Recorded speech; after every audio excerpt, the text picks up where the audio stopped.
Sorry. This woman in the front here is, her name is Susan Hegarty. She hates that I'm doing this, but she has been my dialect coach on every film I've done with an American accent since Titanic. So this is someone who has been very meaningful in my career and in my life. You are in my life and I love you. Anyway, let's move on. Oh, that was such a lovely welcome. Thank I you feel so like she much. might come up a few times. She will come up. Oh, we've got some stories. Put my glasses on because I'm blind these days. Hi, Kate. Hi. Thank you so much for being here. It's my pleasure. We've got an incredible career to talk about. And we've got many films and series to traverse. But let's start at the very beginning. You grew up in a family of artists, actors. What do you remember about your first spark when you knew you wanted to do this? It's such a broad question. So, I mean, growing up in a group of actors, you know, it doesn't necessarily mean that you understand what the job of acting actually is. It just means you know really how to be loud. So I knew how to be loud, and I knew how to fight for my spot, and I knew how to sing and to dance and to sort of perform, I guess. I don't think I really ever understood that you could make a career out of it. You could make a living from it, because everybody in my family was certainly not able to do that, because as so many of you know, it's really hard to get acting work. And my father was actually a disabled actor as a result of an accident that he had when I was only 11 years old. And that really dramatically impacted on his life, his confidence as an actor, and it impacted on all of us as well, because everything changed in that moment. But I think I really just remember so strongly knowing how much fun I had pretending to be other people, and that's really all it is. It's not rocket science, and it's really fucking hard, but it is a job that is just pretending, and I absolutely love pretending. I love it. I love the dressing up, I love the silly walks and the voices and the costumes. And that was really what it was for me, and the love of it, you know, doing it because I saw other people doing it only because they loved it. And if I have it right, you were in a kind of theater-specific program as a kid after primary school.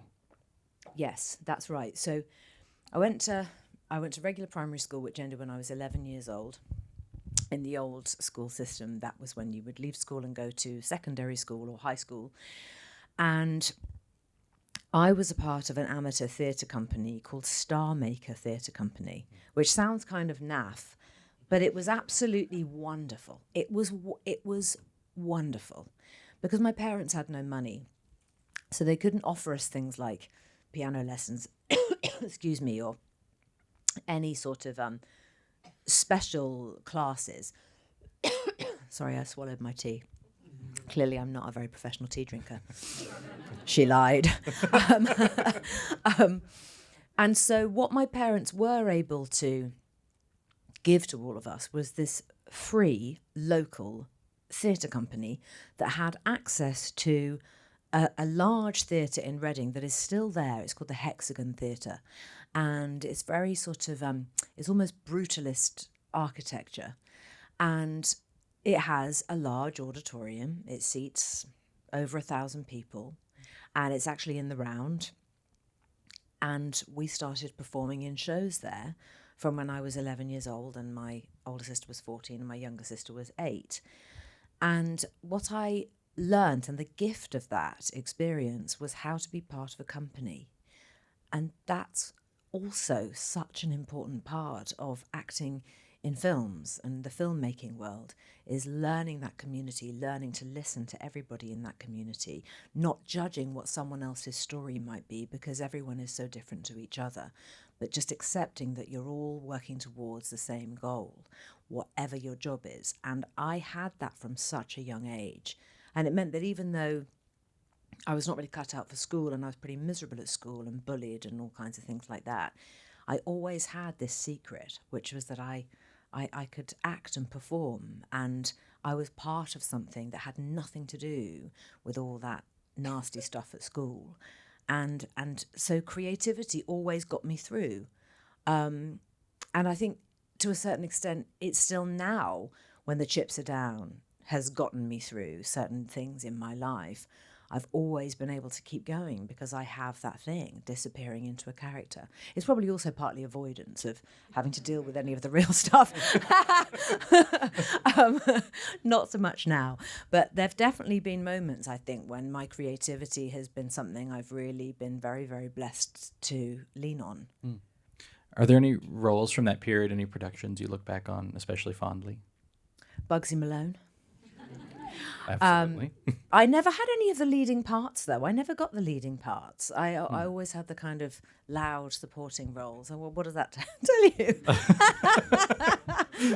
Things changed. But Things changed. yes. So what did the period look like, I suppose, between then and Heavenly Creatures, your first film? Where were you, I suppose, in going out for parts? And what do you remember about how that project came your way? Oh my gosh! So, I had gotten a place in a theatre school, and it was because some of the members of the Star Maker company went to this theatre school, and I thought, well, that sounds like a hell of a good thing. What's that? I didn't know these places existed, and it was a school that they went to for singing and for acting and for drama. And I just thought, I want to go there. And so I auditioned, but what I didn't know was that my parents just thought they were letting me do something for fun in this audition, but there was no way I was ever going to be able to go there because, of course, it cost money. Well, what they hadn't counted on was that I got a place and that I was going to beg, steal and borrow to do anything I could to go to this school. I got a part bursary to be able to go. And because my father was disabled, we were supported by an absolutely incredible charity called the Actors Charitable Trust, which still exists today. And this charity actively supports not only families of actors who are out of work and really struggling, but people who have either had bereavements or family tragedy. These people literally bought our school uniforms and paid for our bus fares to be able to go to school. They were unbelievable. And without them, we wouldn't have even been able to afford the very basic school uniform that I required to go to this school. And so I was able to go. And I started at the age of about 12 or 13, realizing that I had this ear for accents. I have this ear for picking up accents, and I could do them quite well. And so I would be picked to dub, not loop, but actively replace, dub, the voices of people in foreign films. So I had this kind of good thing going with the company where I would be the kid they would pick to go and do like Danish into American or, Swedish into Canadian. Actually, it might not have been Canadian because I actually can't do Canadian very well. But I would get regular work. And even though it was very basic pay, a theatre school in those days probably cost 1/50th of what it would cost now per term. And over time, I was able to make up the part of the remaining bursary piece that we didn't have. And then as even more time went by, I got a few little television jobs and things. So I was actively able to start paying for my life from quite a young age, which was incredible and for sure has taught me resourcefulness and resilience in a whole other way. So when Heavenly Creatures did come your way, did you feel, I suppose, ready for a project like that? I mean, it's No. taking you far, far away. I for still starters. don't feel ready. Yeah. I still never feel ready. Still absolutely shit myself before every job. I mean, don't you? It's like, no, I didn't feel ready at all. I mean, it was the first time I'd even held a film script in my hand. Yeah. And I remember saying to my dad, but it's so thick. There's so many words. I couldn't believe it. And I was being asked to audition because I actually looked quite a lot like Juliet Hume, the character I played in that film. And there were very few images of her available, but there was her mugshot. And there were a few photos from her time as a teenager living in Christchurch, New Zealand. Even though she was English, she had lived there with her family. And that was why they asked me to audition. But I just thought that it was one of those things where I'd go and audition and I'd, be terrified and learn something new but wouldn't hear a thing. So to get a recall, I mean, I didn't get callbacks. That was not what happened to me. And then I was told I was down to the last 8, and then I was down to the last 4. And it was like being on American Idol. I was like, oh my God, what if I actually got this part? And when I did receive the phone call to tell me that I had been given this role, I was working in a deli making sandwiches, and the manager of the deli was a family friend, and the phone rang, and I tell you, there was something about the way that phone rang. I was like, is it for me? Is it for me? And then and I'm sort of trying to do the mayonnaise, and I'm like, is it for me? Is it for me? And then his voice, Kate, phone for you. I'm like, oh, I'm so sorry. I'm going to have to just leave the mayonnaise. and ran, and it was for me. And it was my teacher who ran the auditions. And she said, you clever girl, you're going to be in a film. I couldn't believe it. And I was still only 16 at the time that I received that phone call. I just couldn't believe it. But beyond that, a film can come and go. It can sink without trace. It can never get distribution. And, I've learned all these things now. So how lucky I was that it was that role in that film, that screenplay, written by Fran Walsh and Peter Jackson, directed by Peter Jackson, who went on to all the things that I don't even need to tell you he went on to. And it did what it did and became this cult classic. That's the luck. Those are the lucky parts. Because they say you make your own luck, but I only think that's half true. And, it's been really fascinating for me in terms of my career, because I realised very recently, did I actually intend to be a famous person? Did I seek fame? And of course I didn't. I never thought I want to be famous, or I didn't even think I want to be successful. I just thought I want to act. Yeah. And so the fact that these things came and found me, to this day, I remain so grateful for. You can't begin to imagine. Yeah.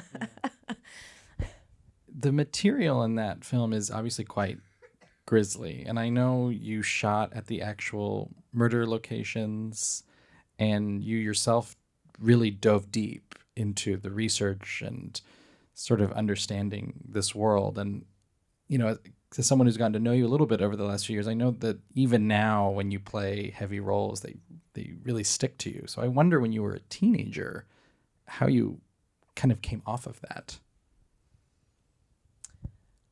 Well, it really changed me. Yeah. I mean, it changed me because I think I just grew up. I mean, I was 17. I was away in New Zealand by myself for 4.5 months, away from my family, my big family with whom I was extremely close.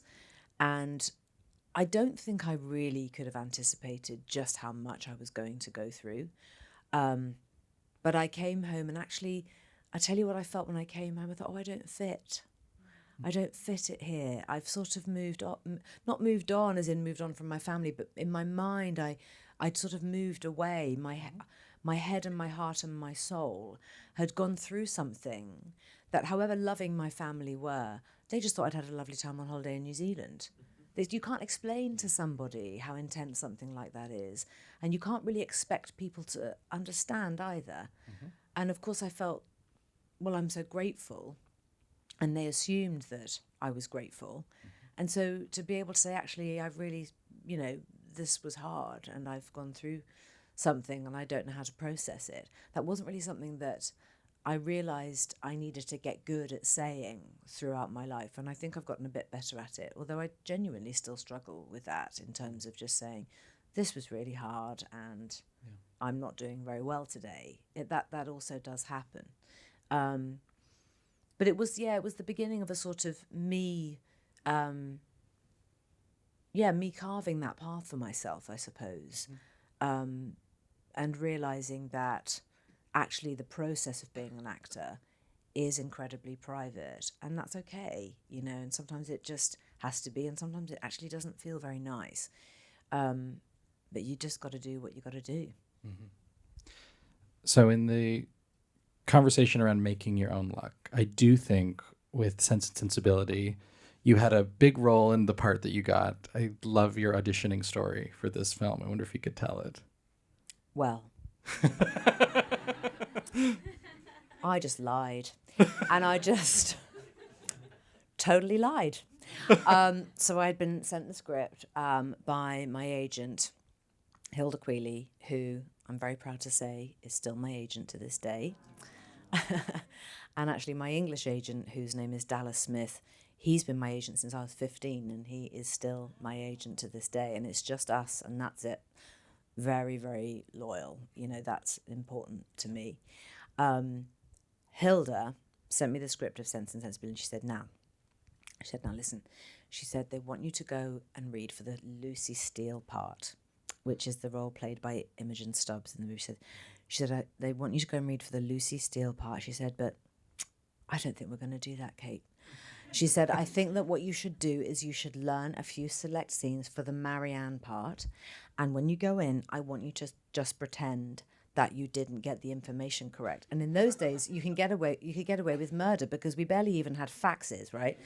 So I was like, oh, this sounds brilliant. I'm well up for this. So I just selected what I thought were the most dramatic Marianne scenes where I could really showcase myself. And I learnt these scenes, and I went in, and there's producer Lindsay Duran. And she said, it's so nice to meet you. So today we're going to be reading the scene when Lucy, and I said, I'm so sorry. I don't think, oh my gosh, I'm so sorry. I think I might have learnt the wrong part. And she said, oh, well, that's okay. Which role did you learn? I said, well, I learnt the Marianne scenes. Should I have not? I'm so sorry. I'm happy to go away. And she's like, no, that's fine. I'm thinking, yes, I'm in there. And so she said, okay, well, why don't you just, read what makes you feel comfortable.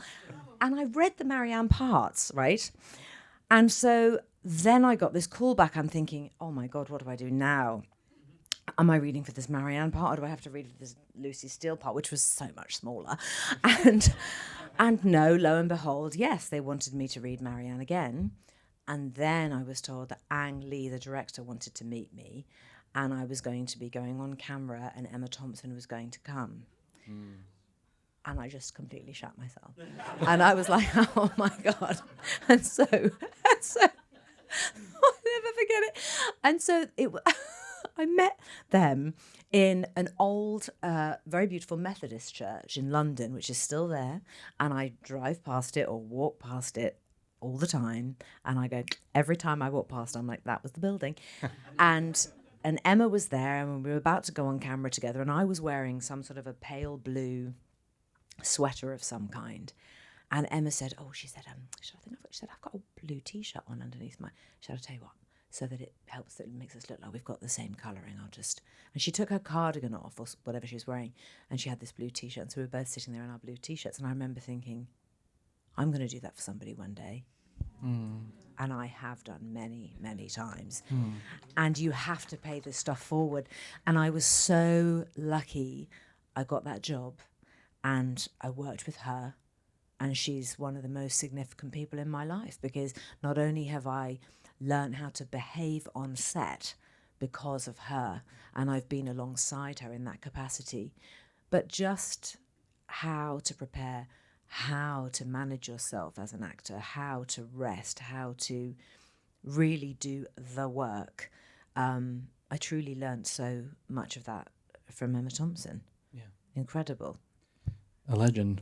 Yes. And I wonder too, obviously later today we're going to talk about your shift into producing and directing, and Emma wrote that screenplay.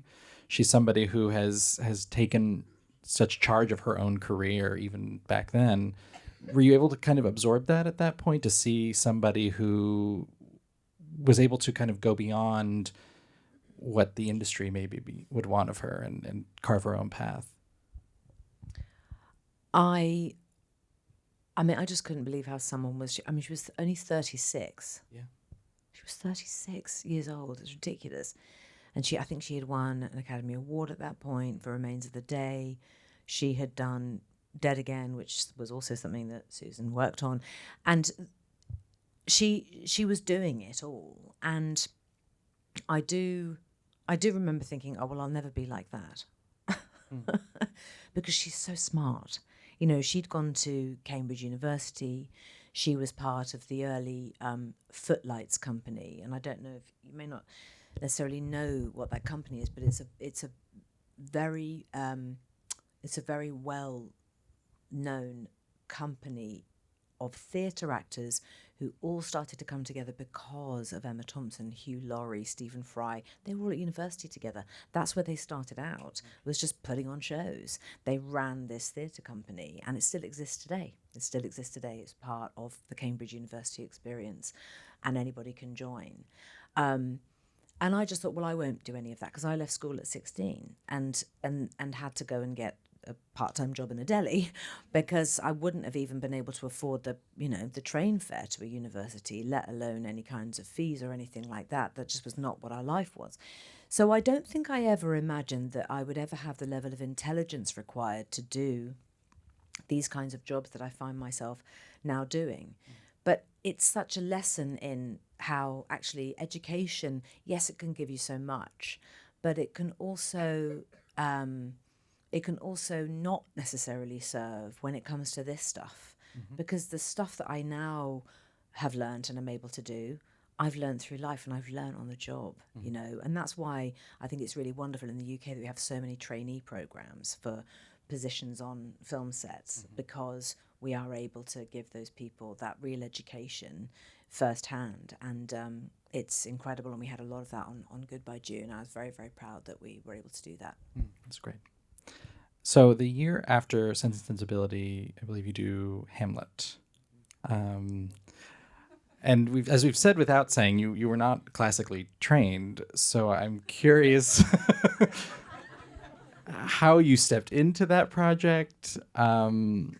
It's the Kenneth Branagh 4-hour Elizabethan language version, so it's full on. You're making me feel sick. I'll throw to you. I'm right back there again. It was full on, though. It was absolutely terrifying. Honestly, I just, when he cast me in that role, I remember thinking, oh, well, I'm going to fuck this up. I was beside myself, because the cast was Julie Christie and Derek Jacobi and Kenneth Branagh and these brilliant theatre actors, Richard Bryars, Michael Maloney. I mean, the list just went on.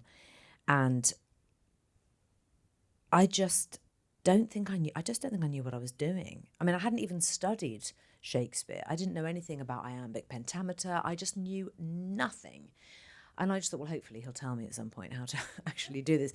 And then on day one of rehearsal, he'd gotten everybody, I have teased him about this since actually, he'd gotten everybody in and lulled us into this false sense of security by sitting everybody down on the carpet. And he was like, oh, you can take your shoes off, we can just be in our socks and sitting on cushions. I'm thinking, fucking hell. and I'm like, okay, this is weird, no tables, no chairs, but how am I going to write my notes?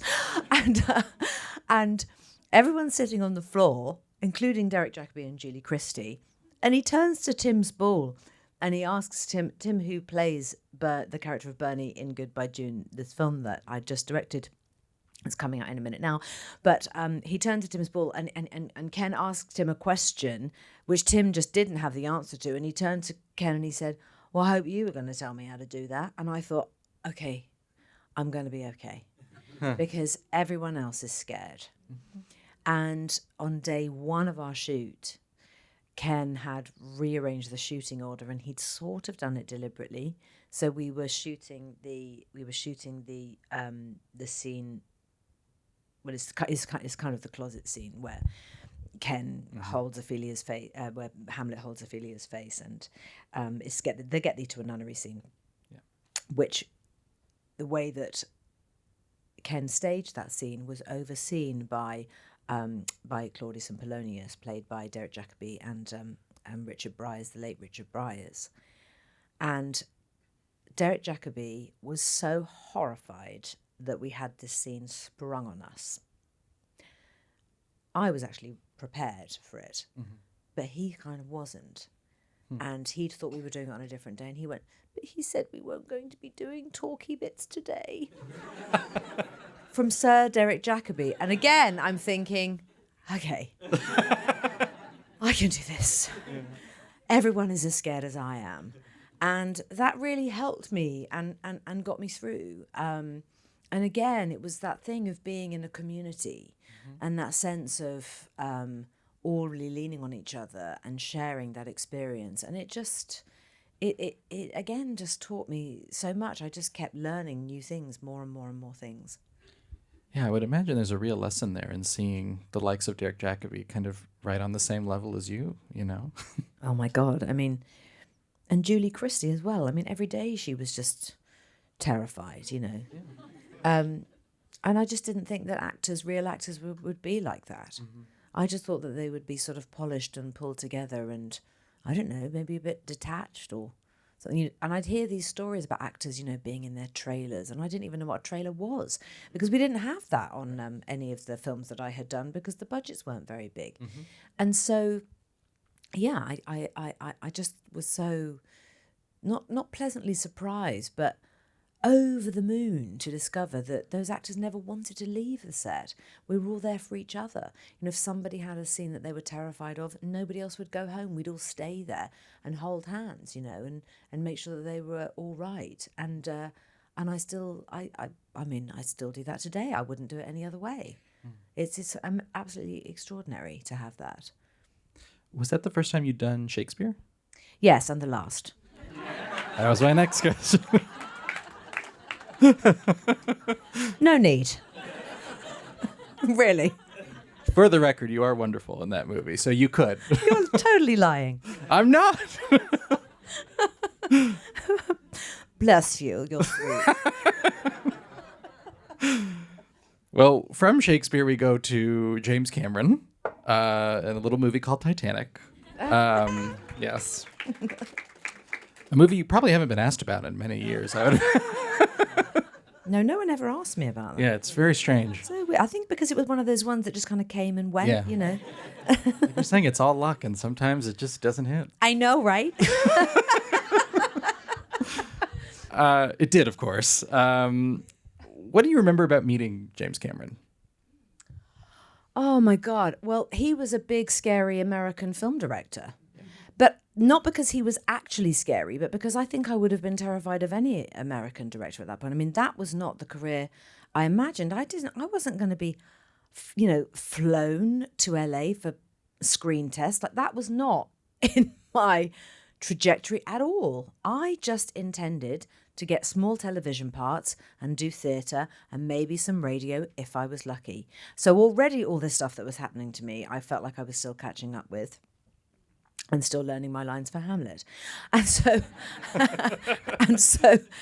and so it was during the shoot of Hamlet, actually, that I was told that Jim Cameron wanted to meet me. And I'm thinking, how does he even know who I am? I mean, this is really weird. And he definitely gave me a little bit more confidence about being able to actually do it. He really made me feel like I had something that might be worth being brave about, actually. And I will say that something that Jim Cameron is completely, for all the stories about Jim, one thing he's extraordinary at, honestly, is writing incredible roles for women. Yeah. I mean, you have to really give the guy that.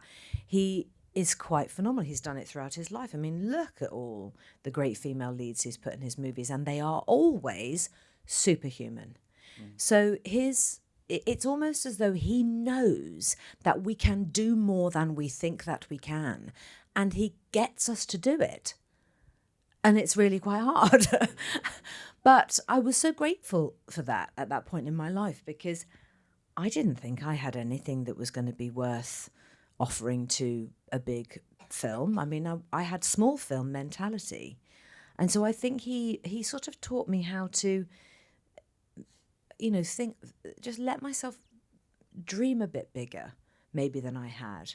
I feel a bit uncomfortable even saying that, because that makes me sort of sound, I don't know, overly ambitious or something. It's very interesting, the word ambition as well, because I have realised in the last decade or so that, we use that word ambition to describe a type of a woman that is a type of woman. Whereas if we use the word ambition about men, it's just they have ambition. It's a good thing. When it's a woman, oh, she's ambitious. It's negative. So we've got to unlearn this shit. What are we doing? It's really insane. So me doing, Goodbye June, I was going to produce it and I was going to act in it, and then I ended up directing it, which was not part of the plan in the beginning. And I know for a fact, because people told me, I had film crew, people who are my friends who I've worked with many times before as an actress, who would say to me, it's absolutely bizarre, in the community, in the film community, there are some people who say, oh, what is it, her vanity project? But you don't say that about the men. It's completely crazy. And so I really did feel like at this point in my life, and stepping into that role of wearing those 3 different hats and pulling it all off, I really did feel like if I don't do this now, how am I ever going to, it's all very well to advocate for other women and to advocate for people who can't advocate for themselves, but it's not the same as actually doing something that could contribute to changing the culture. And that's what we still need to continue to do. And so if I never direct a film again as long as I live, at least I did this in this moment, because the future is not in the past, everybody, the future is today and it's tomorrow. And all we can do is step up and lift people up around us, be open, give opportunity, and unlearn some of this shit that has just got stuck to the sides. We all kind of do it, I think, even without realising that we do sometimes. I'm not accusing anybody of anything, by the way. but you know what I mean? It's it's quite strange, and I don't think it's specific to film industry. I think it's a women and men thing. It's interesting, I think. It's really interesting to talk about this stuff. It does make me think of even just what Titanic became and then what kind of fame follows that. I know you've talked about the ways in which you were talked about, in media, in tabloids after that film came out. And so I don't know how conscious of it you can be, when you're in it, in the culture. But as you do, say, spearhead something like Goodbye June, I would imagine those experiences are with you in terms of changing the culture, having been in those moments in the culture that were quite difficult. Yeah, it's a big old fuck you. Yeah. It's a big old look at me now. I mean, yeah. I think what's appalling about the treatment I received from mainstream media is that it was so bullying. It was so awful. It was mean. It was unkind. It was wrong. It was utterly shameful. Now, I'm a big girl and I've moved on. But at the time, it absolutely was very, very damaging. Yeah. Very, extremely damaging. And there is no infrastructure to help with stuff like that when it is expected that that's what media do to women, because they do. And they really did that then. And what I will say now is that I do think that the media has gotten better in terms of actual scrutiny of bodies. I do think it's gotten better. It has not gotten better in terms of continuing to comment on women in the way that we don't on men. So you walk onto a red carpet. How are you? What are you wearing? The men, how are you? How was it working with Steven Spielberg? Yeah. I mean, even when there was a first look announcement that I had directed a film, what did the publications talk about? The fact that I changed my hair. It was a fucking wig. It was like a bang that we stuck on. I mean, it's like I've been wearing wigs and hair pieces as characters for years. I mean, Mare of Easttown, full and complete wig, totally all over my head. But it was such a good wig that no one would have known. But I mean, Don't even start me. I mean, oh, I'm sorry. Had I started? But so we just have to keep being ourselves. You know, I think that's what makes me sad today. Actually, is the social media element. So it's how people are treating each other now. You know, that's not. We can't live like this. We just cannot, because kindness and compassion is absolutely everything. Mm-hmm. And if we don't have it, who are we? Yeah. What the hell are we doing? This world that we live in is so hard now. It's hard on everybody. And if we can be kind to each other, we'll feel fitter for things inside of ourselves. And then we can walk with integrity. And then we can have some sense of leadership and compassion. And to me, that's what acting is. It's what directing is. It's what the world is and should be. And so it's that social media scrutiny of one another part that I find genuinely disturbing, especially for young women. Yeah, I think that's right. Yeah. In the period after Titanic, on the professional side, you made an effort to not make more big movies for a little while. Did you notice? Well, but I mean, really concerted effort, right? I mean, that was something that was important to you. And that to me is a pretty brave choice to make when you suddenly, I would imagine, are presented with lots of big opportunities. I mean, it's really funny because I actually don't like the word brave, but I'll let you use it in that context. Okay. But because I guess now looking back in hindsight, it probably was brave because I could have blown it. I mean, I could have blown it. But the reason that I didn't want to do more big films after Titanic was because I was so scared. Fame was really not nice because it was making me feel horrible and making me feel scrutinized and making me feel scared and chased and lonely. It was making me feel isolated from my family because, wonderful as they were and still are, they could not understand any of it. Isn't it exciting? Isn't it exciting? And I'd be thinking, yes. No, I can't walk out my front door. I can't go and buy a pint of milk without them talking about what I bought in the shop or what I'm eating today or haven't eaten or might be planning to eat in the imagined diet that they invented that I was on. You know, it was really horrible. And I just thought, okay, I'm just going to not want any of this and I'm going to hate what I do. And somehow I instinctively knew that loving the craft of acting was the only thing I had to rely on, and that I could only do things that made me feel happy and challenged and safe. And so I went and did Hideous Kinky for £2.50 in Morocco, and I had a lovely time. And I couldn't have been happier. And also I think ultimately it was a good move because it meant that I was telling a broader community that I was open to those smaller, diverse, more interesting things. I didn't want to burn out. I knew what burnout was. I'd seen it happen. I wasn't having that. I always want to be invited back to the party.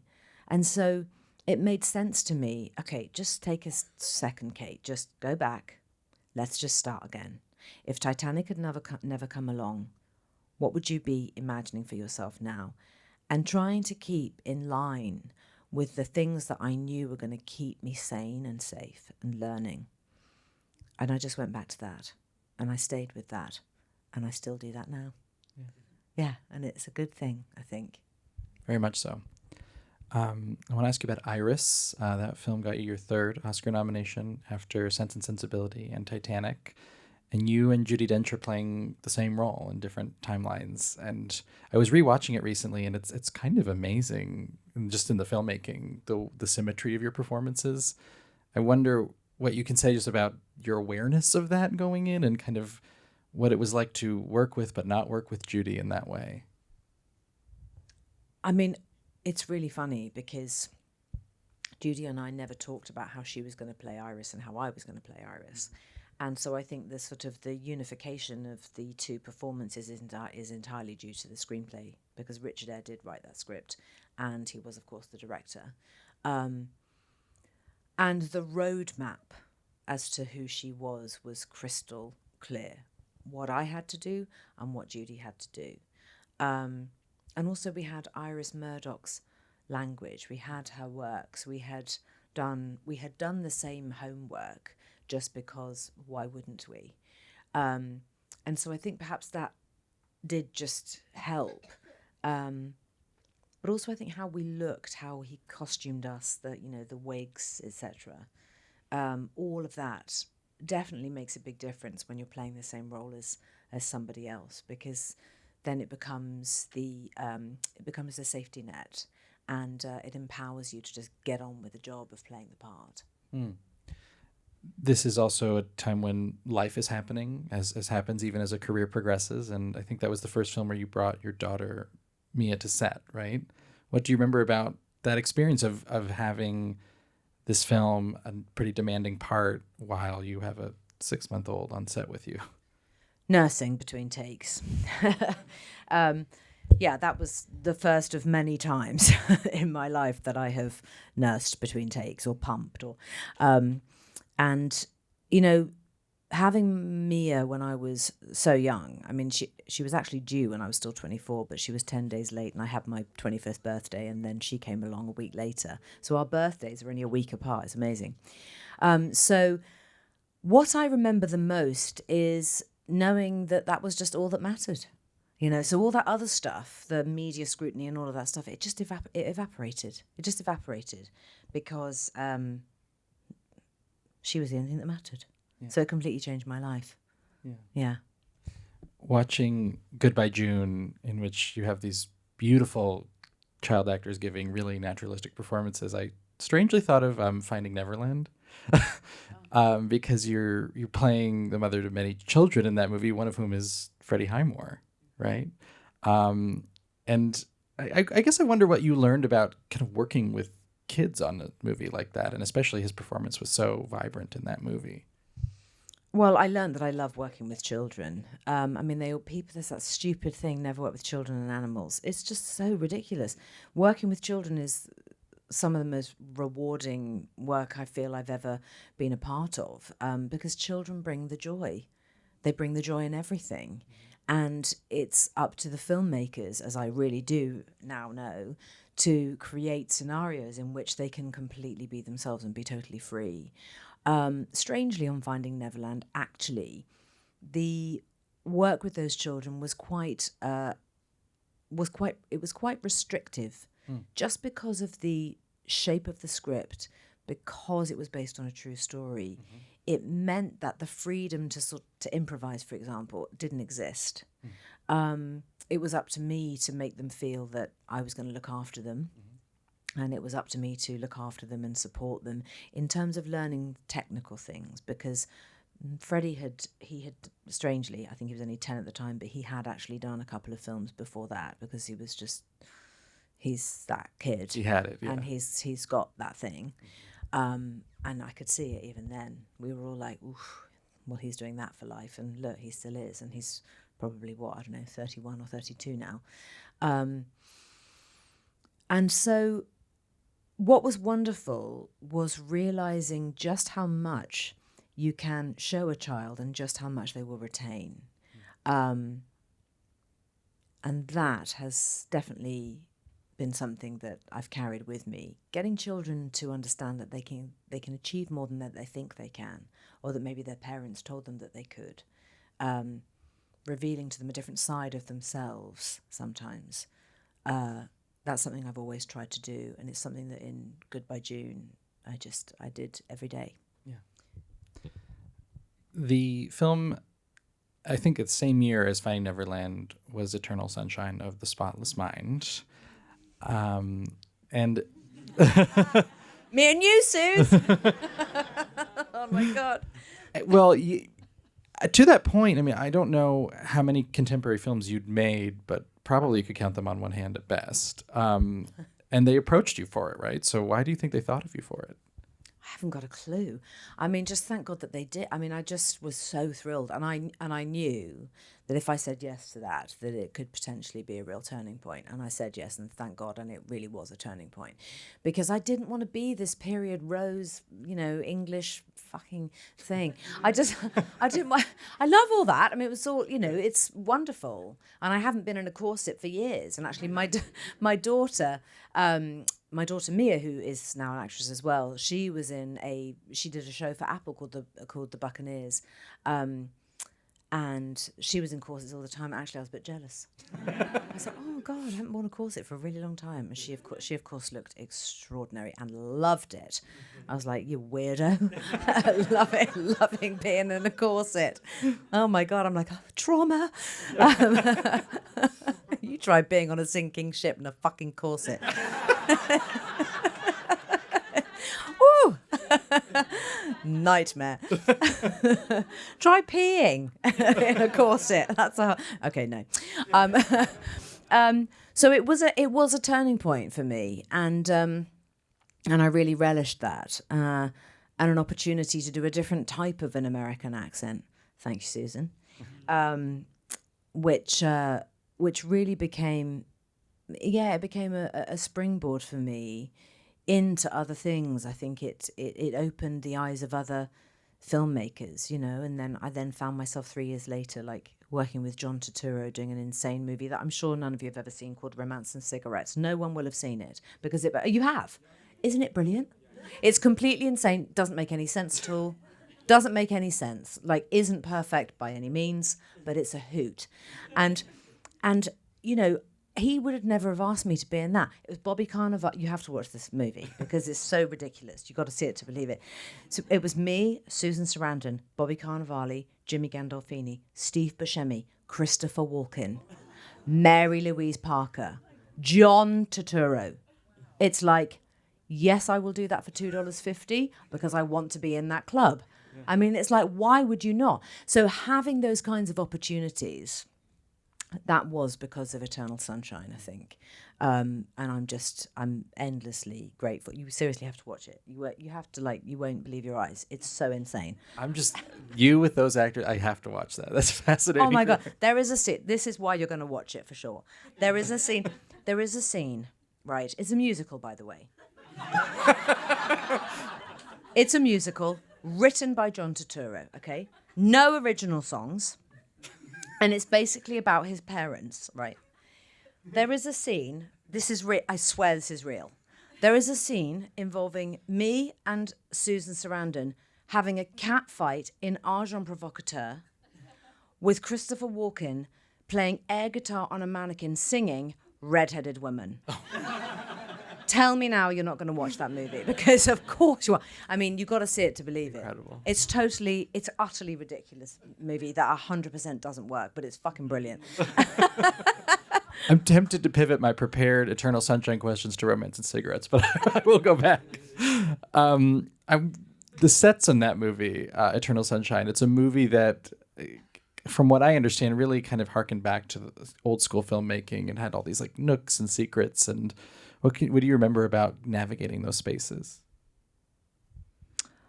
It was actually quite a long shoot, for a film like that. I mean, for Goodbye June, I had 35 days, which is the shortest shoot I've ever done. Oh my God, I've just realised the first film I directed was the shortest length of shoot I've ever been a part of.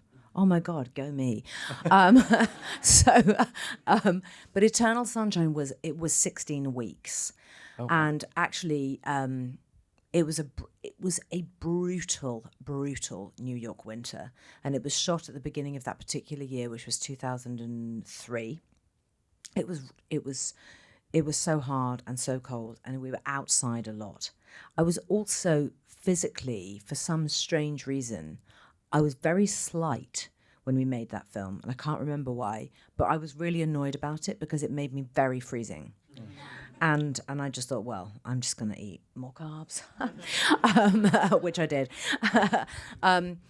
But it was a very technical film because there were no special effects. It was all camera trickery, lots of trapdoors, lots of playing with. There's that brilliant scene. I watched it again recently because my son Joe was like, "I'm just going to watch Eternal Sunshine again, Mum, because it's so fucking brilliant."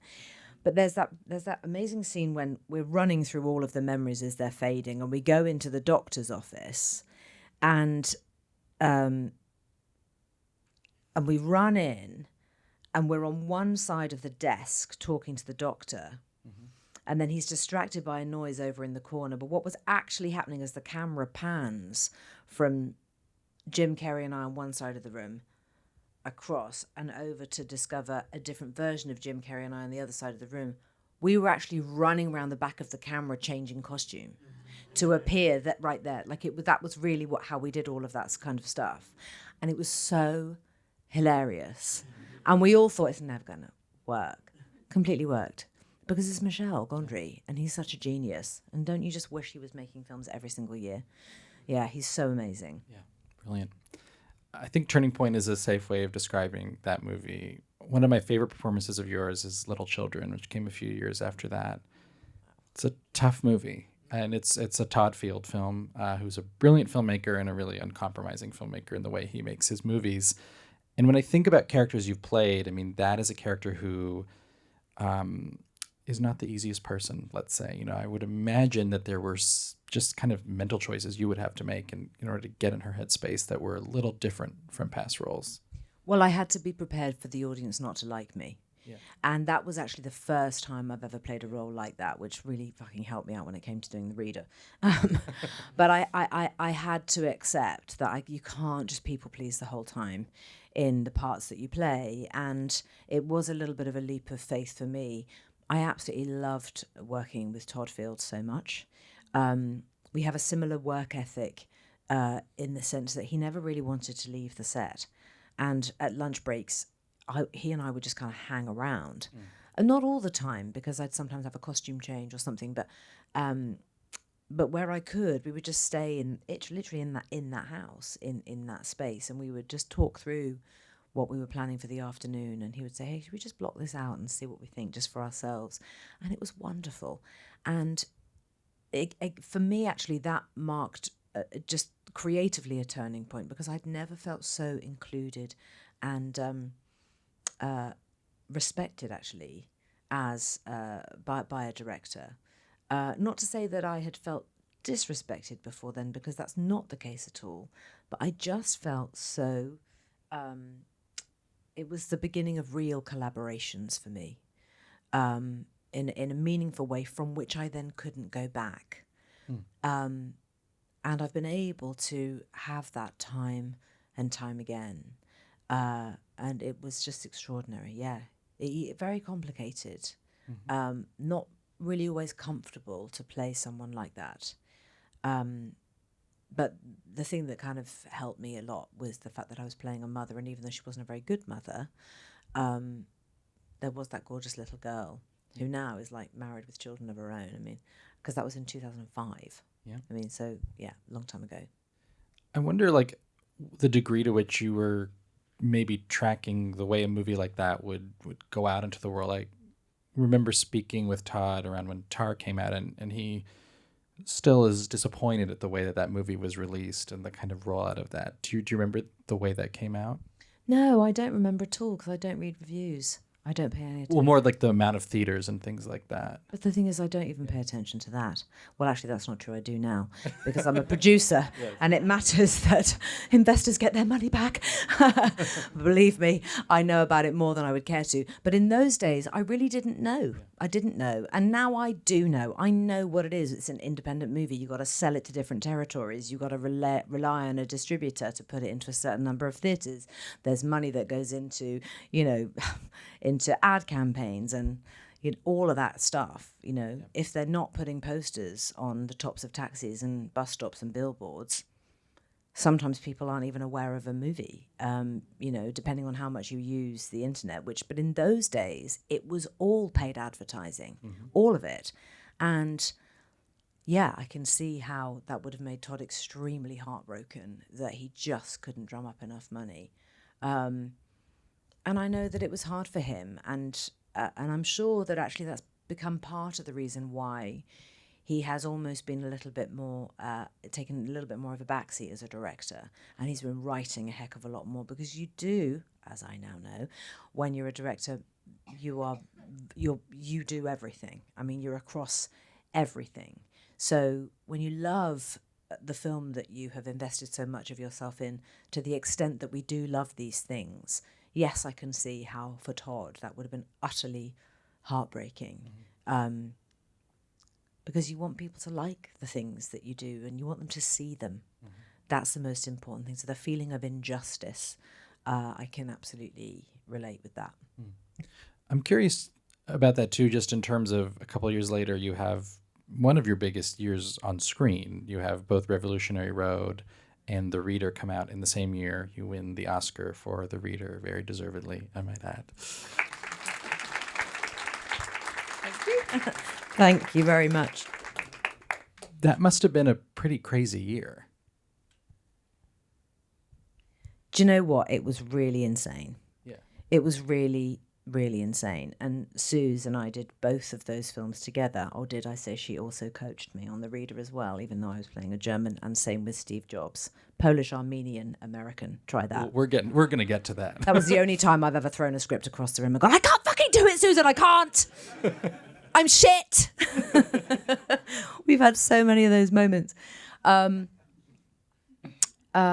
did you ask me? Sorry. The year 2008, I believe. That was a crazy year, yeah. Oh my God. It was really insane.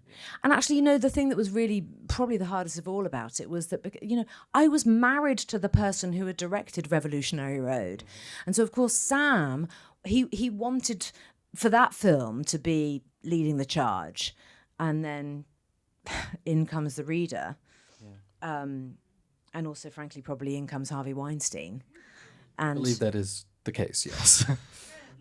And fucked with Sam's shit. I mean, really, there's tactical stuff that goes on when there's a campaign trail in motion. I didn't hear or feel or know of any of it. I'm just going, yeah, I'll do that, and I'll do this, and I'll go to that thing, and I'll do that. And it was so difficult because, of course, it made me at a certain point feel like I was in competition with the person I was married to, who I loved so dearly. So it was very bizarre. But I won an Oscar. Yes, you did. Yes, I did it. And that is the stuff of dreams. That is the stuff of dreams. You know how you all maybe if you're anything like me would have your pretend speech. I'd like to thank. I've done that every year of my life since I was born, and I only stopped doing it when I won my own thing. I mean, I swear to God, and even now when I look at the Oscar, it sits on a shelf. It's moved around quite a lot. It was on the back of the loo at one point, and then somebody moved it and it became a doorstop. And he's now a little bit bashed and bumped. And in fact, there's some paint that's been scratched off his bum. And I remember saying to Mia and Joe when they were little, now, I'm not cross, but does anyone know why there's that little hole on Oscar's bottom? And I do remember there being a little chip. And my daughter and Mia looked at me and aged whatever she was, 11 or something. And she looked at me and she went, it was me, but I thought I was helping. And I think that she sort of thought that if she evened it out a bit, it would look more like a smooth little nice shape. She'd scratched this whole massive thing. So it's so funny. And of course, I love it that it's like that. Yeah. I would never get it recovered or fixed or whatever. Yeah, so beautiful. Oh, God. It's so beautiful. But every now and then, if I have to dust that shelf, I do hold it and think, oh, wow, that is mine. That's mine. That's mine. It's a really amazing feeling, actually. Yeah. You did win Golden Globes for both in the same year, if I'm correct. Oh, my God, that was really insane. Yeah. I mean, that was... 2 speeches. Do you remember it? Were you there? I watched it. I remember watching it. Oh, my God. Okay, so first of all, there's these other award ceremonies that happen before the Golden Globes happen. There's a whole load of stuff like Critics' Choice and National Board of Review and Sometimes the SAG Awards. SAG Awards, which I think that was after, or I don't know, it's close to it. It was after. Yeah. But at that point, I hadn't won anything. We weren't winning things. We were not winning things. That was not the year of any of that stuff. So there's me going and having been nominated in these 2 different categories. And I wasn't in the headspace at all. So I so stupid. I walk into that room, to the ballroom or whatever you call it, at that hotel where they host the Golden Globes, which is at the Hilton, the I don't know, Beverly Hills Hotel, whatever it's called. And I barely sat down, and I won for the reader in the supporting category. Right. So then I thought, oh my God. I mean, I was in so much shock. But then I'm like, okay, well, I can get drunk now. There's no speech threat. Oh my God. And then I won the other one as well. And I was like, I'm drunk. No, I obviously wasn't drunk, but I'd had a couple of wines. I mean, I had. The Globes are famous but I was celebrating the win. And then I won again. That was mental. That was really, that doesn't happen. No, it does not. Not very often. No, not very often. Has it happened? No, it happened to Sigourney. It did. Yeah, and Sig and I actually had a conversation about it. She was like, I know that. I know that about us. It's so funny. Record books, Yeah. Amazing.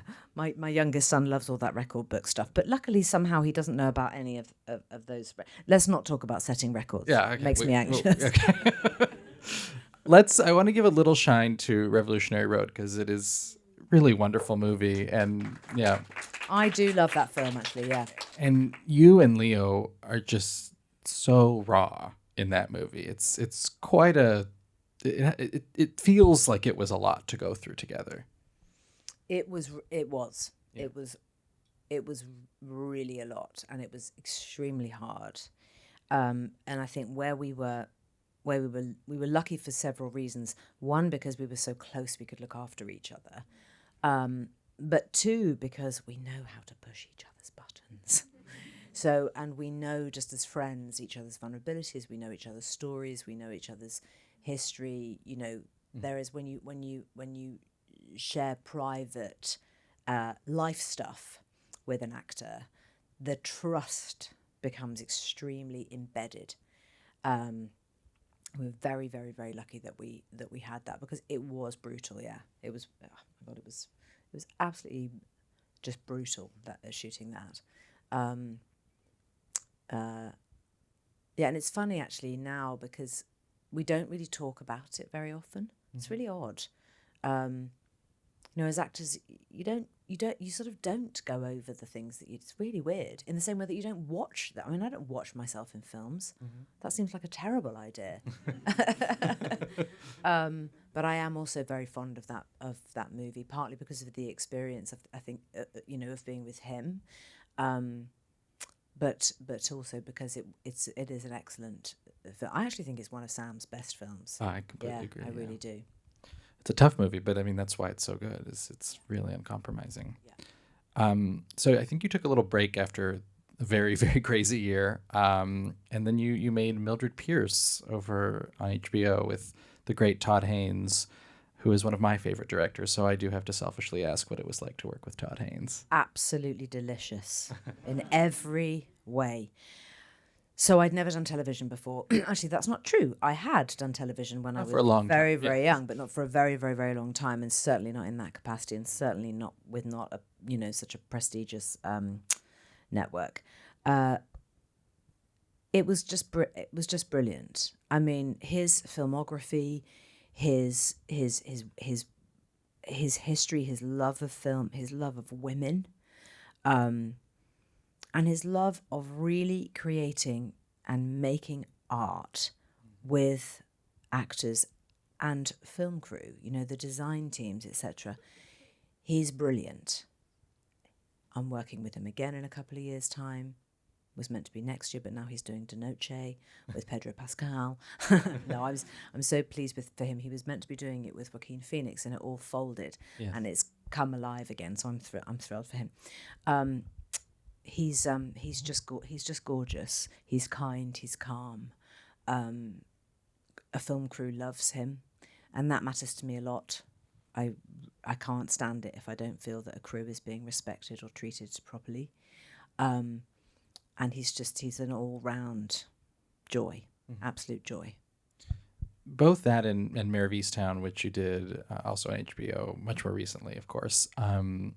You're telling a story over such a long period of time. You get so much more space. The characterizations are so rich.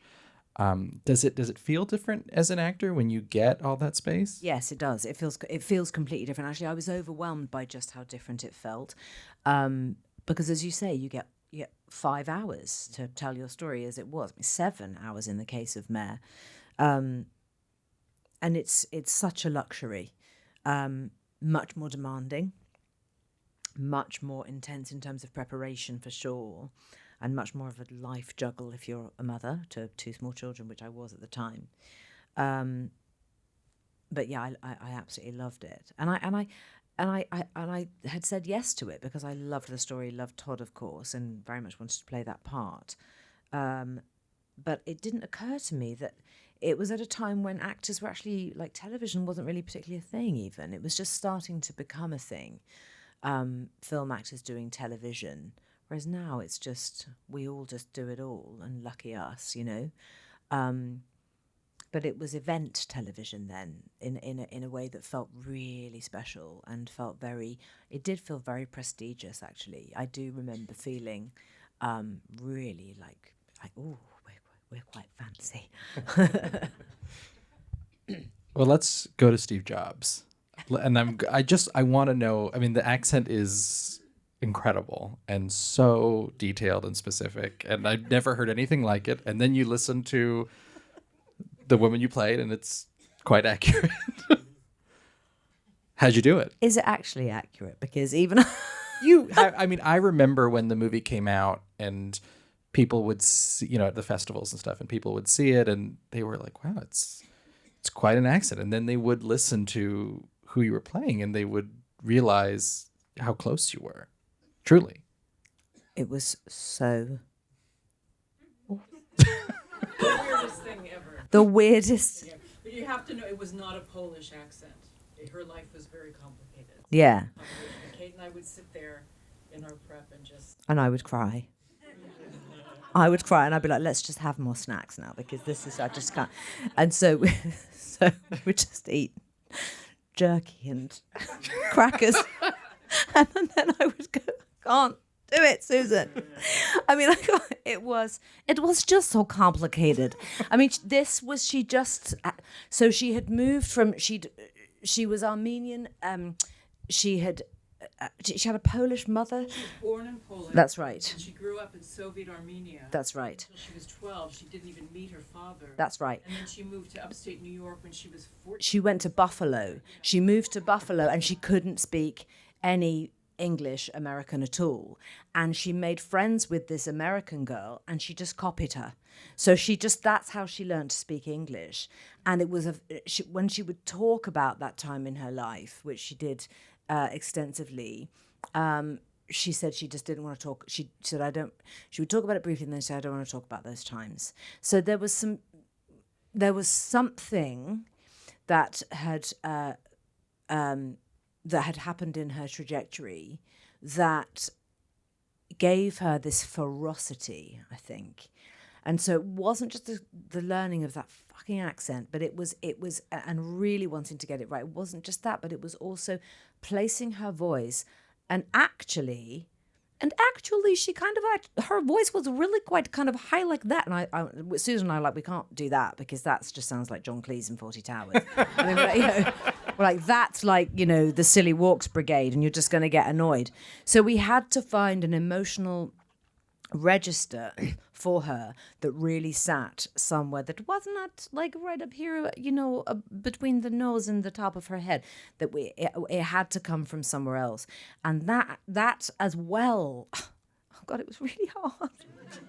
It was so It's all awful. coming back. Oh my God, I look back on it, I'm just like, why did I even do that? But it was such an incredible experience. And then the shooting of it was fantastic because Danny Boyle is like, I mean, he's so completely insane and amazing.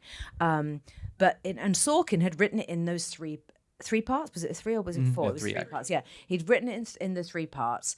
And so what we were going to do, Danny had decided that we were going to rehearse each part, and then we would stop after one, and then we would go and shoot that one.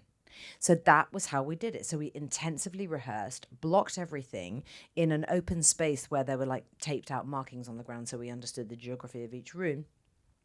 And then we would go into these locations that we had never seen before because they were being set dressed whilst we were rehearsing, and then we would shoot. And it was just staggering.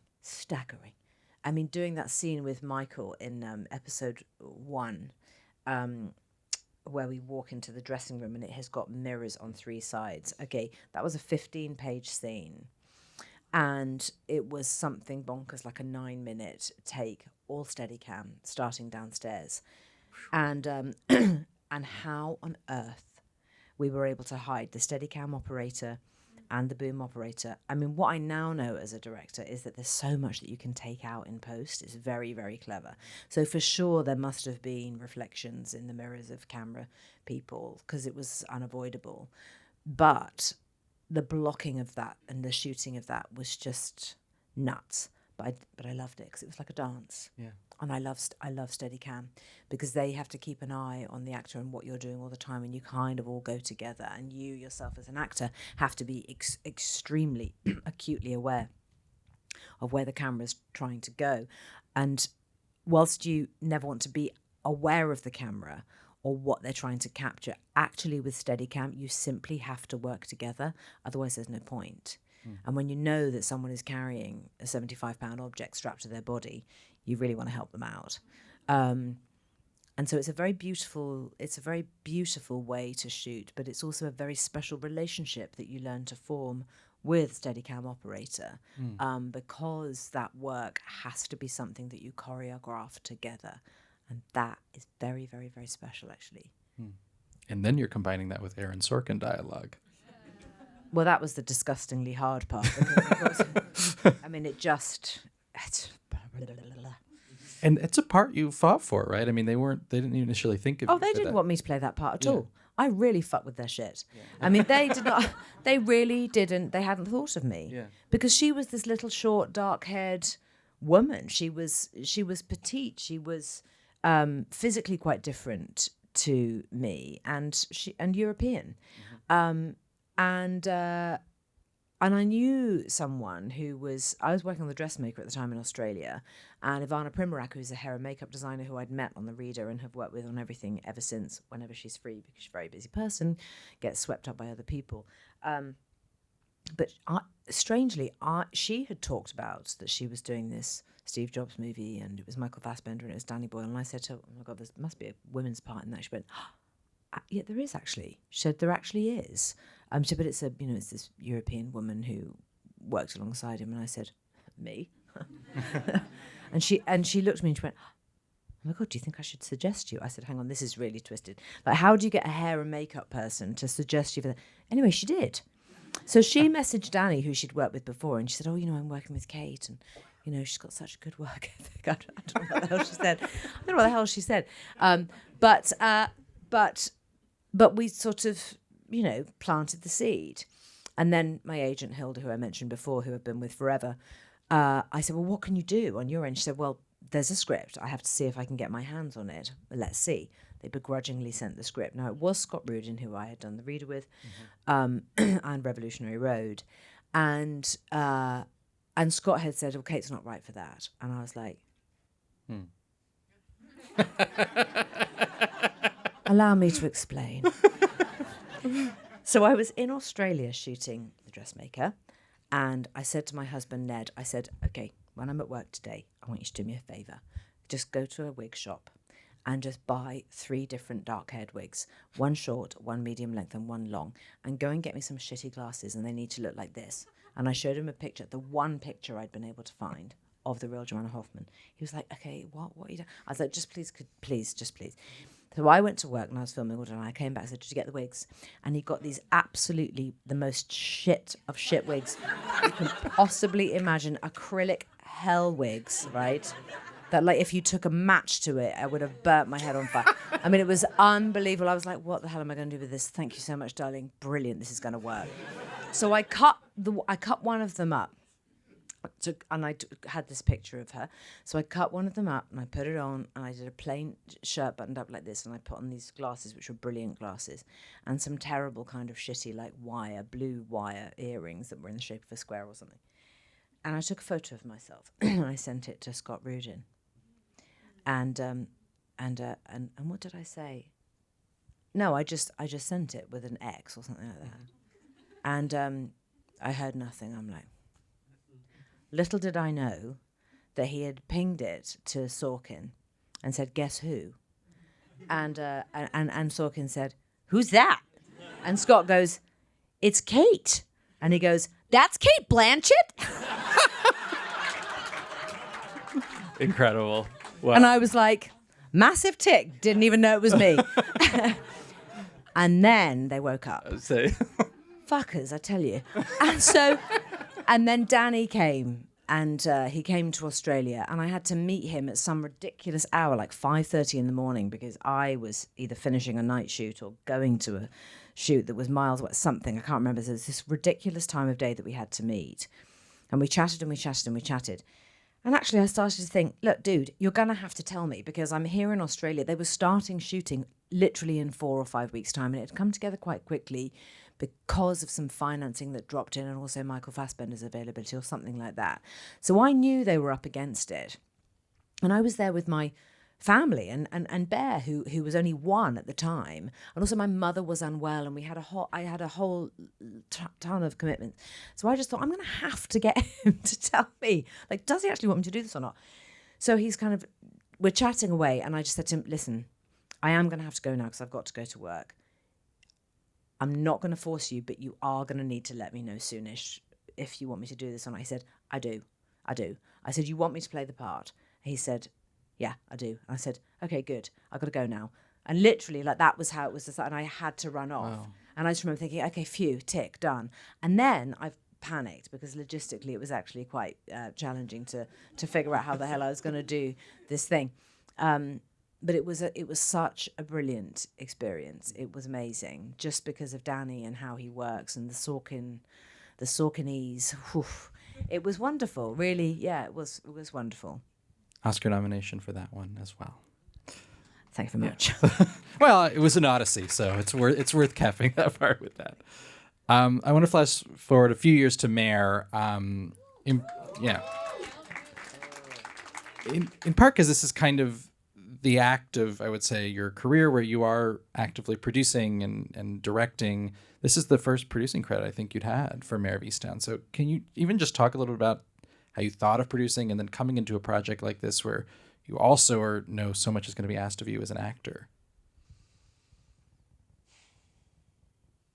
It was so scary playing Mare. And it was so scary because I really thought, oh my God, I can't do this. I don't know how I'm going to do any of this at all. And I just was so afraid of it. And the producing side of it, there's this thing that happens where actors are often attached as producers or executive producers to something. And you always wonder, did they really do that thing? Mm-hmm. I'm not such a person. No. If I'm taking a credit from a producer who has trained and has learnt that job, if I'm taking a credit alongside that person, you damn well better know what you're doing. So I'd never accepted a credit like that in the past, because it just isn't right, And actually now there is a little bit of a movement. Career producers are starting to have a conversation around just making sure there are some sort of systems in place to make sure that people really are earning that credit, which I do have to say I think is really right. Yeah. Especially if there's a fee involved, and that fee is something that could have ended up on the screen. And I'm all about making sure the money's on the screen first and foremost. So I would never have done it before that moment because I wouldn't have known how to do that job. It is a different job. Actually, I really loved it. And I loved it because it was so good for the actors because they always felt that they had a person. So if ever there were any issues, of which I have to say there weren't many, but we did have a change of director on that show, and that was a big upheaval for everybody. And bringing Craig Zobel, our second director, who was really our director because he was on it for most of it with the exception of the first 9 weeks. Actually, not 9 weeks, first 6 weeks. Integrating him was almost 50% my responsibility because it happened over the Christmas hiatus. He had so much catch up to do.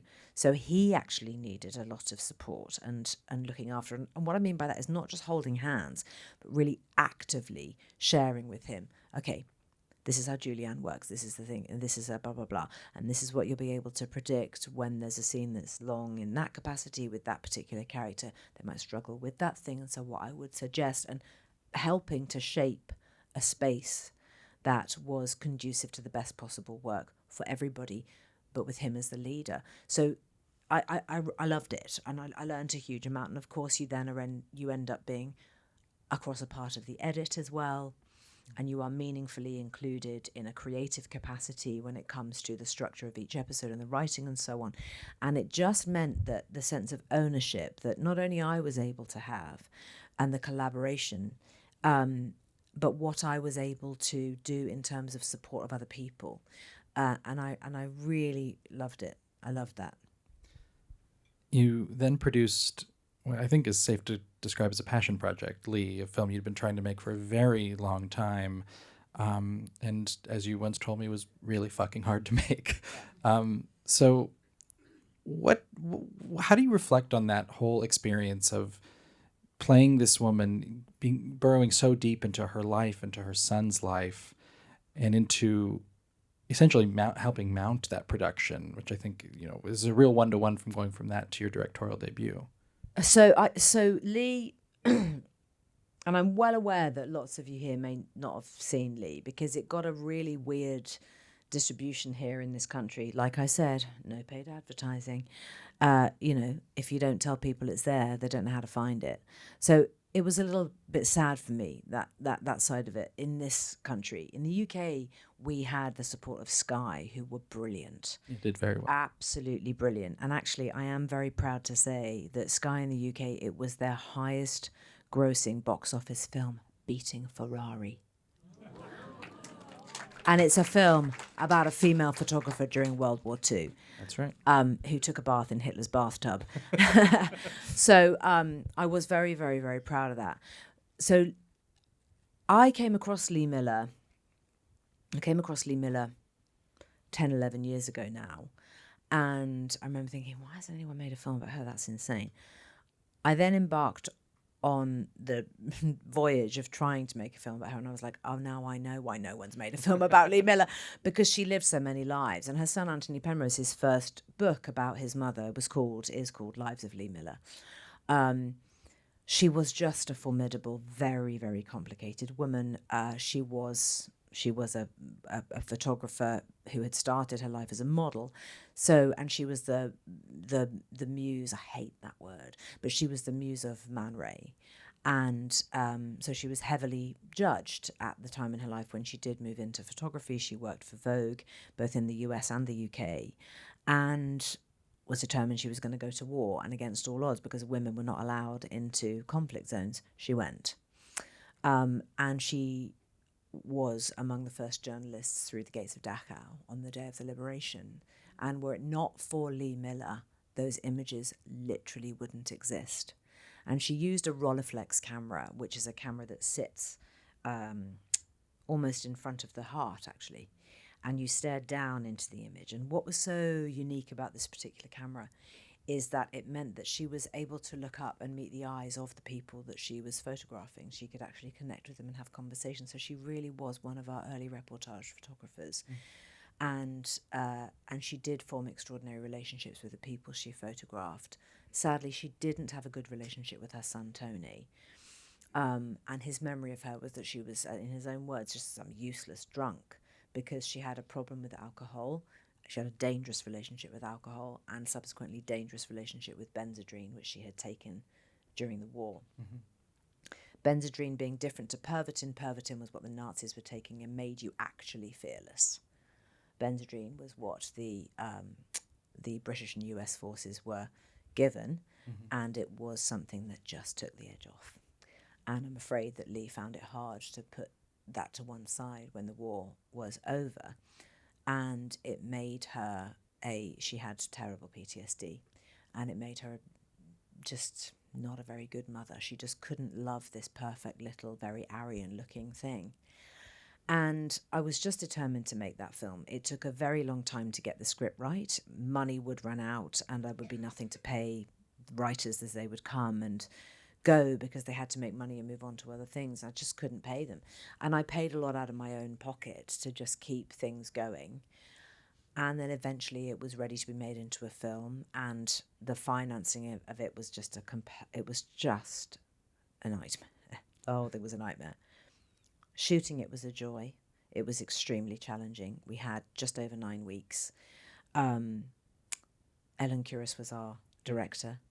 DP on Eternal Sunshine of the Spotless Mind. Sunshine of the Spotless Mind. And she had started directing television, but very tentatively.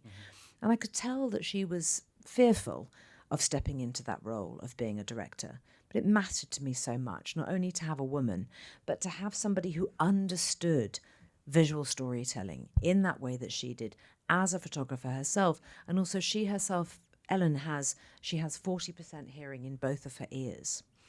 And she pretended for a lot of her life that she could hear perfectly clearly. And so she knows what it means to live with a secret. Lee Miller lived with a secret. She was very sadly raped as a 7-year-old child.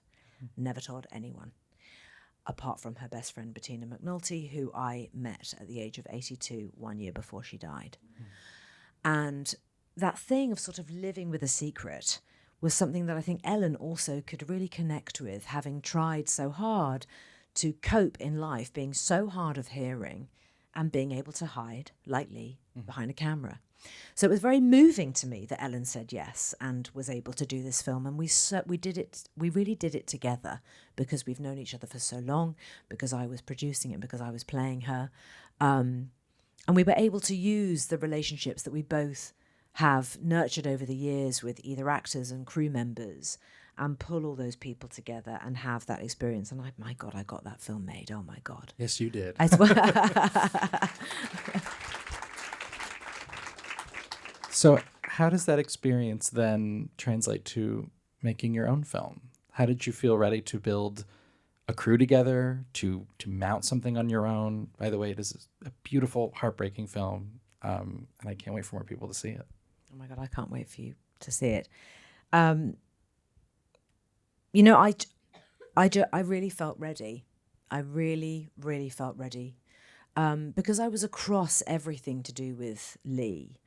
And was, you know, when you're a producer, you are also part of the edit. When it gets to a certain stage, you are also part of the sound mix and the sound scoring and just all of it. So that part I had really fully had learnt and really had loved. And Goodbye June, so this was a script that came to me through really unexpected channels because it's written by my son. Makes me moved. It's written by my son, who's only 21. And he had left school at 18 and had struggled to declare that actually he was really interested in maybe being an actor and maybe being a screenwriter. And he'd always written, and I'm very familiar with his writing, of course, as his parent. You know, his homework assignments he would do, his poetry is extraordinary. One of his extended personal projects when he was 18 was a book of monologues. It was spectacular.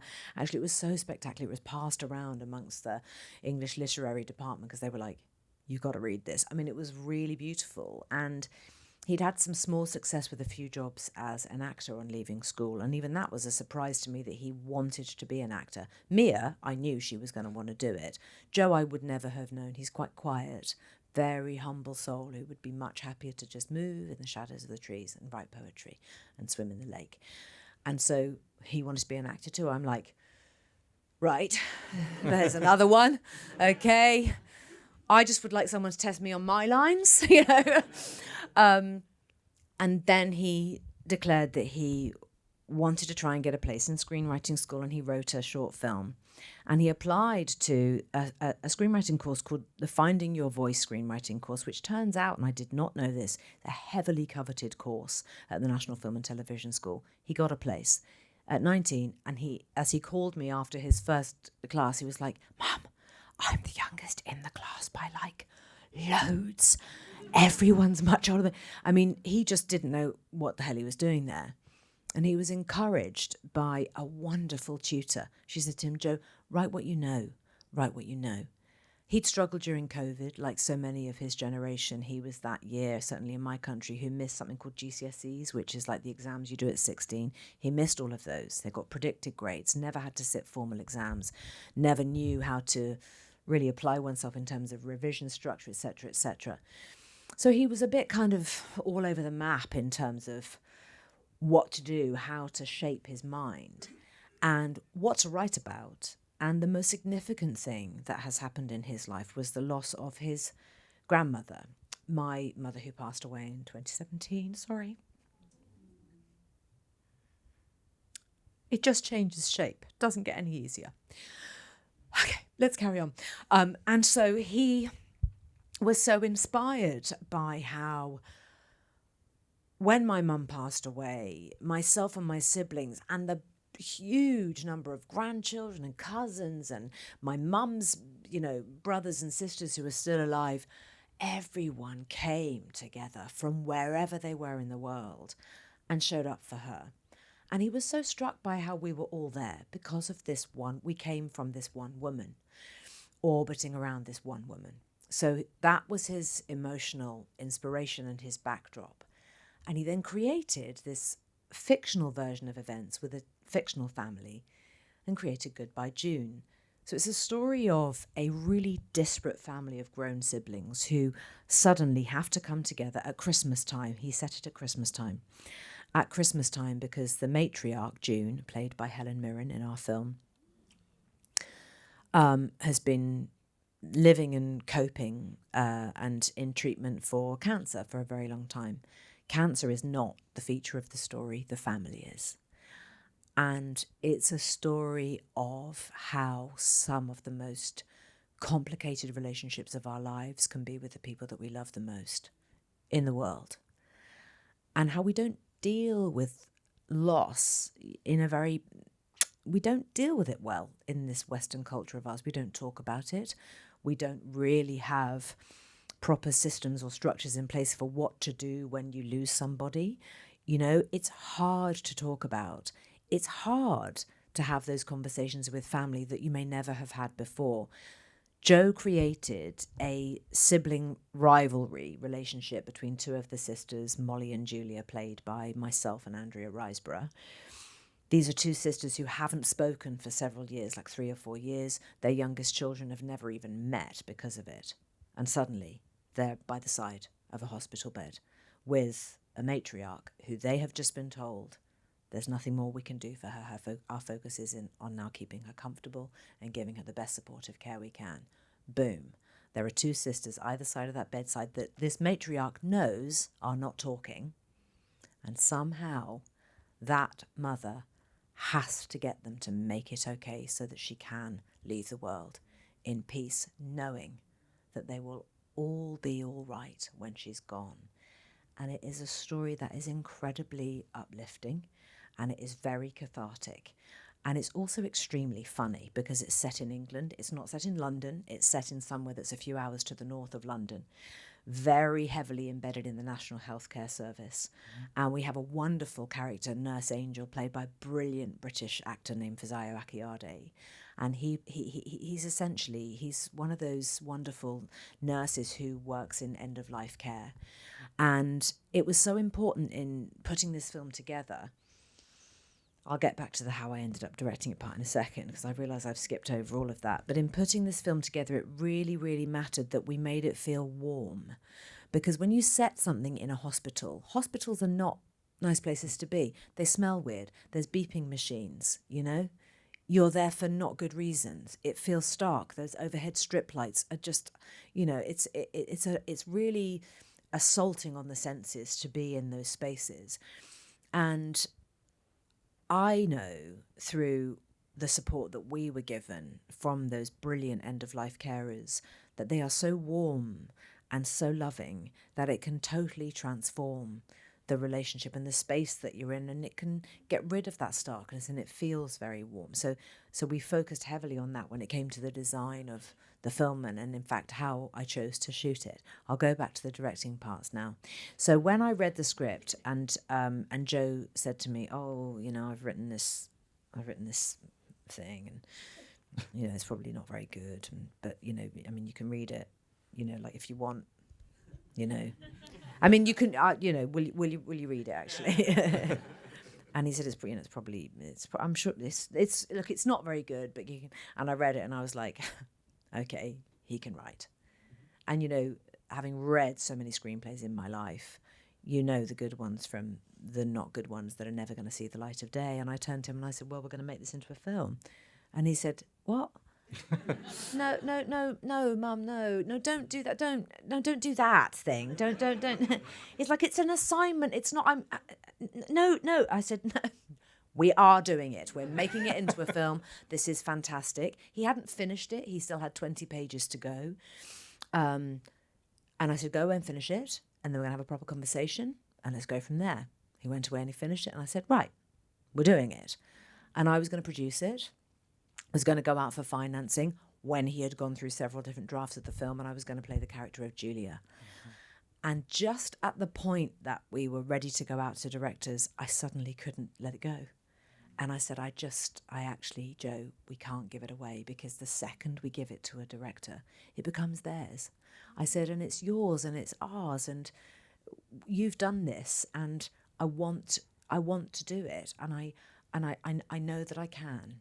I know that I know enough about not just actors and talking to actors and directing actors, but I know this world. I know how to shoot this story. And so we made that decision. And in the 50th year of my life, I directed my first feature, ladies and gentlemen.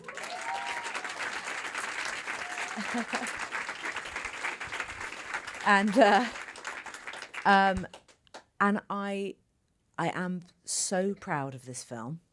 We did not have a big budget. I shot it in 35 days. I had Helen Mirren for 16 days. I had 7 children. You had a lot of children. Oh my God. And what I did was I had some very specific ideas, and I thought, I wonder if these things are going to work. When you're working with people like Helen Mirren and Timothy Spall, veterans, right? I knew there would be absolutely no point trying to come up with something clever to say to them. Like, you sniff it out, when directors try and say something clever to me, I think, mm-hmm. Noted. That's very useful, thank you. Go back over there. Some directors are absolutely brilliant, and I'm incredibly grateful for the majority of experiences that I've had, but there are also some directors who are really visual directors, and they're not as comfortable with actors, and they don't have that language. So what I wanted to do, because the script is very, very real, the dialogue is very, very real, and I think it feels like something that's happening to all of us. I think we all go through it, we all lose a parent, whatever family looks like to you. It happens, and also it happens to us. We all leave this world at some point. And somehow Joe created a story that was funny. It was moving. It was uplifting. It was warm. It was all the things I just mentioned. And I wanted to give these actors an on-set experience that felt different. And I just thought, okay, one thing I know really distracts me on film sets, and it is overhead booms, because you can see them. This huge black pole hovering above your head. And sometimes, bless the sound technicians, but they will preempt something they think you're going to do, and you think, wasn't going to do that there. I'm going to stay. I just thought I might stay here in this take, and then you're out of it, you know. And it's not their fault, but it is a terribly hard job, and it is infuriatingly but unavoidably distracting for any actor. So Denise Yarder was our sound designer. I said to her, look, could we do away with overhead booms? And she went, yep. And I said, don't if we can't. But there must be a way. She said, we can, but we will have to mic absolutely everybody, including the children. And I said, that's okay. So even the baby, who's 6 months old, she spends a lot of time in one of those little carry car seats. And we had hidden mics hidden in that car seat so that every little gurgle sound, anything, any smile, any of those cute little noises that babies make, we really have them. It's not some other baby that we found in, you know, stock sound. It was really, really her. But also all of our gorgeous children, you know, the overlapping, the make-believe, the things that they come up with. Can I have a bite? It's real. This is one child saying to another child, can I have a bite of your sandwich? And he's whispering it because I created a scenario in which they could just play, and they absolutely believed that this was what was happening to them, and they had no idea that the cameras were rolling ever at any point, because you just go like this with your finger and everybody knows that the children are coming in and we're just going to play. And it was wonderful. And we had a special camera which we used whenever we needed special sort of hidden footage on the children. Brilliant B camera operator, Natasha Mullen. She's very young. She's genius. It couldn't have been more of a privilege to have had her. She's already gone on from B camera to A, and she is going to be a cinematographer in a couple of years' time. I know it. So to have been part of her journey too has been incredible. She brought with her to me a camera which is nicknamed the Turkey, and it is a body-worn camera. It's quite small, and she could be very discreet about it and could hold it without the children knowing that it was there. And because it sits within the frame of her body, she could just be cross-legged with the children on the ground, and they just thought they were playing with Natasha. And if I'm sitting beside her, we're the friends playing with our two new friends who are the children in the scene. And so they just never ever knew that we were filming. And I also had the children call each other only in their character names. But it wasn't an instruction. It was just, I said to the teenagers who were 14 and 16, don't you think that we should just introduce all of us to each other as like the characters? Because I think it's quite confusing for the little ones. And, you know, it was such an inclusive child cast. I have a 5-year-old with Down syndrome. I have a high-functioning autistic child. I had a trans girl. And the desire and dream I've actually always had to build an inclusive cast like that really came true. And capturing who they truly were. I mean, my child with Down syndrome is the most magical little boy I've ever seen in my life. And his parents were communicating with him using something called Makaton signing, which I had never seen. It is the Down syndrome sign language, and they as a family were learning it. He had 2 younger siblings. He had a brother who was 3 and a baby sister. And they were even communicating with the baby sister, please, thank you. They were teaching her from this teeny tiny age, and I realized, oh my God, we have to support this child. So I learnt Makaton, and we had a Makaton teacher who was there every day to communicate with this little boy, and it just meant that he was happy, he felt secure, he felt looked after. And in fact, we built the Makaton into our story, and there's a moment which I won't spoil for you because please see this film. At the very end of our film, the children, they sing Away in a Manger, the Christmas carol, and all the children are signing in Makaton, Away in a Manger, and it was unbelievably moving. And his parents were just so grateful. They couldn't have been more expressive about their gratitude in terms of recognising the Down syndrome community, because it's, when do we put Down syndrome people in films? Like we've got to change the culture. And so it mattered a great deal. And I also locked off cameras for our adult cast as well, because I wanted to give them an environment in which they felt that the most important and actually only thing was them. So our crew worked with me and our actors in rehearsal and just loosely discussing some of the more key scenes that involved typically 2 people at a time, just so our crew could understand and be really, really ready for them. So, and as they would say to them, they'd say, we got you, we got you, we got you. Whatever you think you might bring into the room, we'll catch it, we promise. And they would set the cameras, and then we would all walk away, and we would leave the actors in the room alone with silently rolling cameras. Wow. And Helen Mirren said to me, do you know, I've never actually had that before. And I was thrilled, not for me, because I thought, oh, I've done something that nobody else has done. I didn't think that. I was thrilled for her because I wanted to give her the opportunity to be disarmed in that way, and to invoke that sense of realism that these things were happening. These conversations are so emotional and so real, and so subtle, that to give them a space where they felt utterly free and unobserved was all I could ever have asked for, and I'm absolutely thrilled that I was able to do that. Kate Winslet, the director, everybody. Oh, yeah, I'm a director now. We are at time. Kate, thank you so much. Thank you. And thank you all so much. Thank you so much. Oh, thank you so much.